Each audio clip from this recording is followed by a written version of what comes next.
Multiversus should have been unstoppable. The game had some of the most popular characters in the world. It had 20 million players and the biggest EVO prize pool in history. But just as fast as it appeared, it vanished, shut down completely. But then it relaunched, and then it shut down again. Snip, snap, snip, snap, snip, snap. What the hell was happening? This was supposed to be the Smash Bros. Killer. Out of all the platform fighters trying to crack the formula, this one had the IP, the budget, and the hype.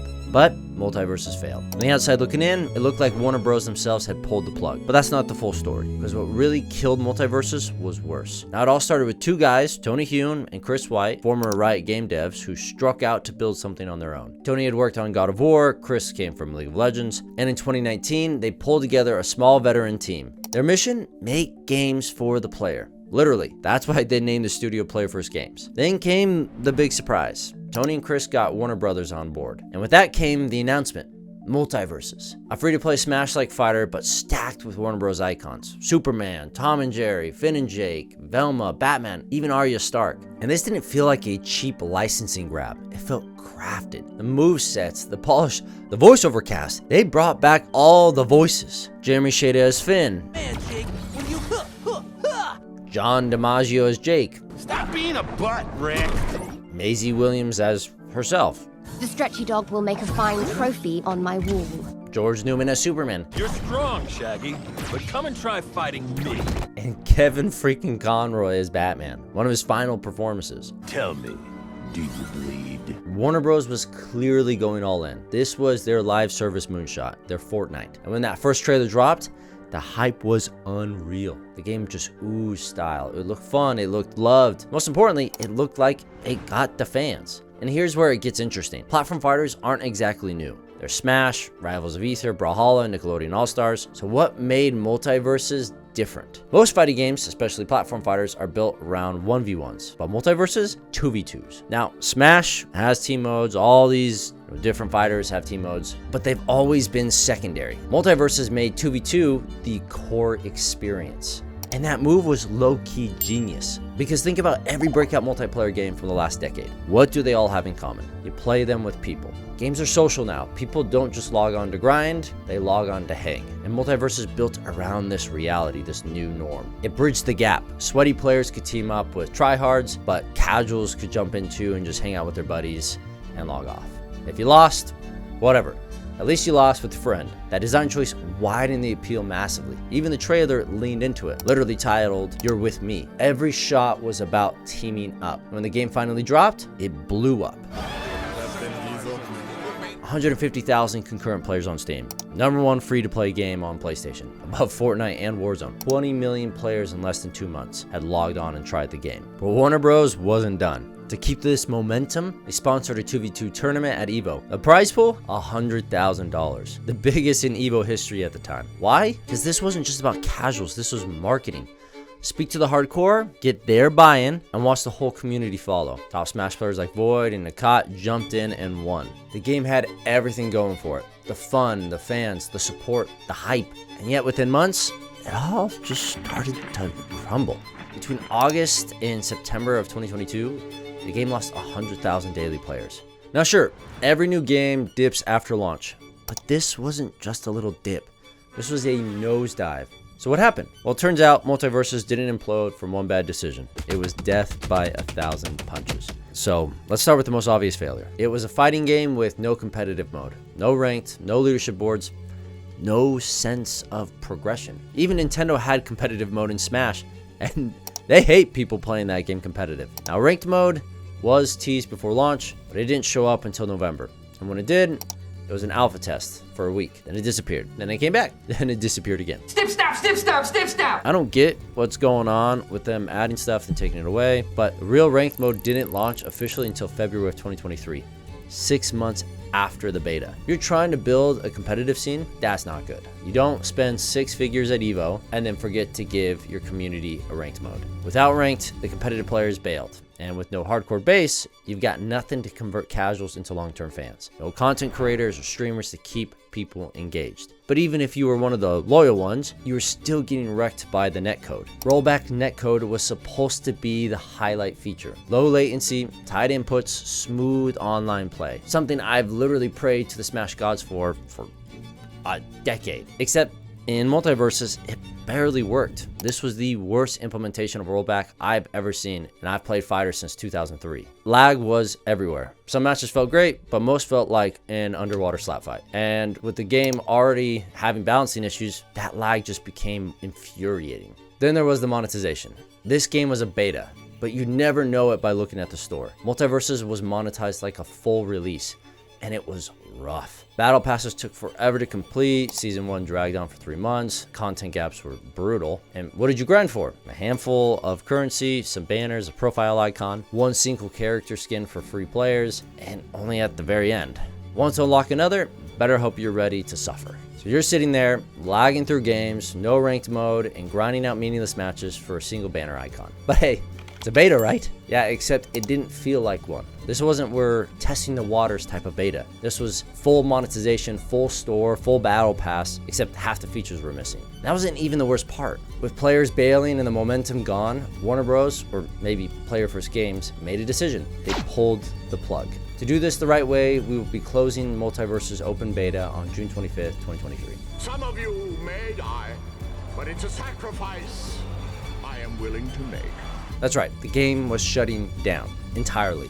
We do know this news might be disappointing, but rest assured, Multiversus will be back. Players were stunned, obviously, by this announcement. Most people assumed beta would just roll into the full release, like most games, not just vanish, especially not after they'd sunk hours and, in many cases, real money into this game. The messaging was a complete mess. There was no warning, there was no clear expectation at launch that this was temporary. There was no, hey, just so you know, this will go offline eventually. Just, surprise!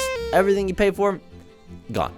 Now look, I don't fully blame the devs. Player First Games was a small, tight team, and maybe they just needed a reset, like a proper launch, a do-over. Whether it was their call or Warner Bros, the result was the same. They didn't just lose players, they lost trust, and that is a lot harder to get back. After shutting the game down, Players First Games said all the right things. We've learned a lot, we're gonna fix things, relaunch properly. Sounds good, right? But here's the thing, it wasn't just a relaunching problem. It was way worse. Because live service games, they don't run on hype, they run on habit. These games succeed not because people love them. I mean, that's how they get going. But how they continue to stay around is because people log into them every day, even just for 10 minutes. Daily quests, battle pass grinds, time shops, login bonuses, skins that disappear in 24 hours. It's all just behavioral science. They're building routine, they're building muscle memory. Questionable for sure, but Multiversus had that for a little while. People were still checking in, still doing daily, still queuing with friends. Till Warner Bros.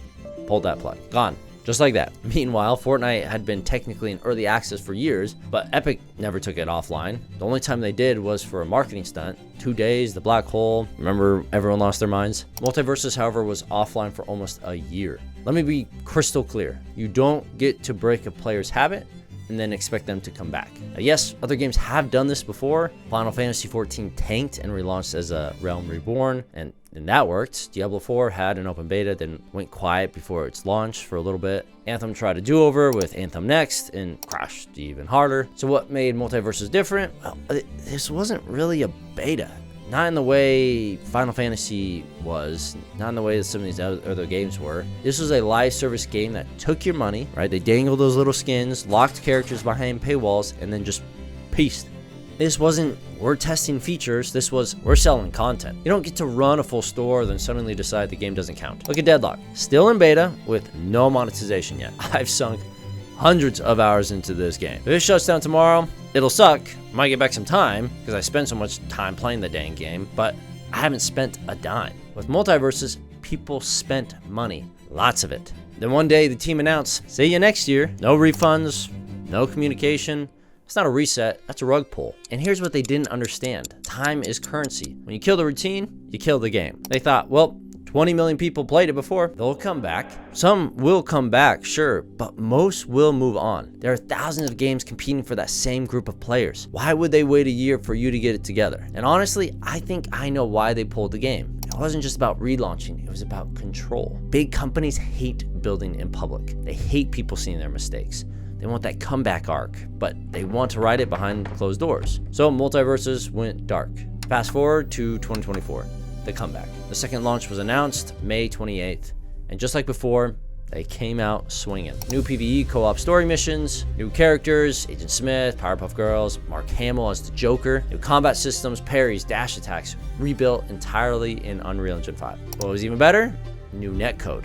Supposedly, it was going to be a cleaner online experience. And the results, well, some players did come back. Over 110,000 players jumped in on Steam. So the relaunch did kind of work. Players were willing to try it again, even though they had lost some trust for a month. Then people started noticing the cracks. Yes, online was more consistent, but things still felt off. And the biggest problem? That monetization. That grind was back, and it was somehow worse. Only 5 characters were free at launch. 4 were rotated weekly. Want to unlock one? Cool. That'll be 38 hours worth of time. Oh, you want Joker? That one's extra. Almost double the grind. Or you can buy them. $10 a pop. Sound familiar? And it doesn't stop there. Even the single player mode had microtransactions. You die? Oh no, $10 to refill your lives. Sure, Jan. But the worst part wasn't the pricing. It was the feel of the game. Here's what made Multiversus unplayable for a lot of people. Input buffer. Smash Melee, 0 buffer. Fast, tight, every button press mattered. Brawl, they added about 10 frames of buffer, and I hated it. Multiversus, 30 frames of buffer. For context, that's half a second delay between your input and the action on screen. In fighting games, that's an eternity. Worse, in the beta, there was a setting to turn that off. Now, that setting, it was gone. Everything felt floaty, sluggish. The moves were so delayed. Characters just hung in the air like they were fighting underwater. And for anyone who didn't understand input buffering, they just knew one thing. This feels bad. Every basic feature from the beta was missing. Team colors, end of the match stats, input, remapping, all gone. Tony, the director, responded, many of these features were left out due to time, so we had to rebuild every screen and feature again to support our new netcode and Unreal Engine 5. And that right there, that's the problem. They focused on the wrong things. Not on gameplay, not on balance, not on feel. They prioritized a new engine, a UI overhaul, a pile of new characters. Remember Mass Effect Andromeda when they hyped up procedural planets and forgot the story, forgot the characters and the heart? This has that same energy. They nailed the hook, right? They got people to jump on the game, to try it, but forgot the reason people stay. It's the fun. So players, they dipped. And this time, they didn't come back. In just a month, Multiversus lost 90% of its players, faster than the beta collapse. Warner Bros. Tried to salvage it. They dropped more characters, right? They announced more stuff, but nothing worked. Eventually, they admitted it. The game had underperformed badly, resulting in a $100 million write-off. Then, in 2025, they pulled the plug for good. Shutdown was announced, the servers went dark in May, and this time there was no next phase, no comeback. To make it worse, the final season actually looked pretty good. It was faster gameplay, clean mechanics, better balance. I mean, I love platformer games, so I was hoping this would succeed. But it was too late. Multiversus was dead, and this time there was no coming back. Warner Bros. Fumbled harder than almost any studio in recent memory. Multiversus had the juice, it had the IP, had the hype. It was fun. This wasn't some shovelware cash grab by a janky studio.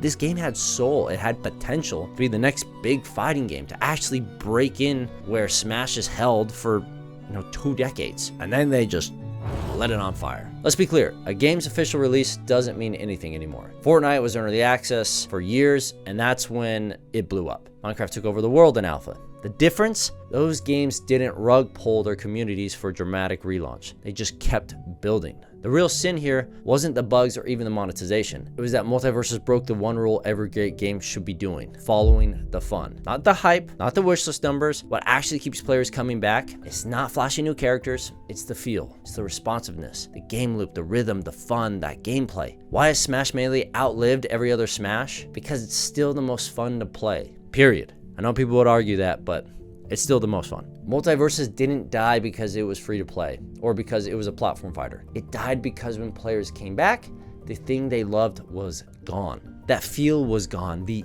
tightness was gone. The excitement was gone. And once that's gone, no amount of Joker skins can save you. They rebuilt the game from the ground up. New engine, new UI, new modes, but none of it mattered because they forgot to bring the fun. In beta, Multiversus had flaws, for sure, but it had promise. At launch, they stripped out what worked and replaced it with what sounded good in meetings. And then they had the audacity to call it progress, and they took the game away, and when it came back, it was worse. In the end, Warner Bros. Ended up buying the studio, and it was probably a solid payday for Tony and Chris, but I can't imagine this is how they wanted things to end. Right? They wanted to build player-first games, and I hope they'll get another shot. And hopefully the next time they won't have the bureaucracy, or they'll be able to remember new characters, they don't save games. Fancy UIs don't save a game. A new engine doesn't save a game. Only one thing does: make it fun, which is what I'm trying to do myself. I recently launched my game Fallen Worlds. It's in early access, but my buddies and I who have made it, there's 3 of us, we would love any feedback you guys got. Dude, building games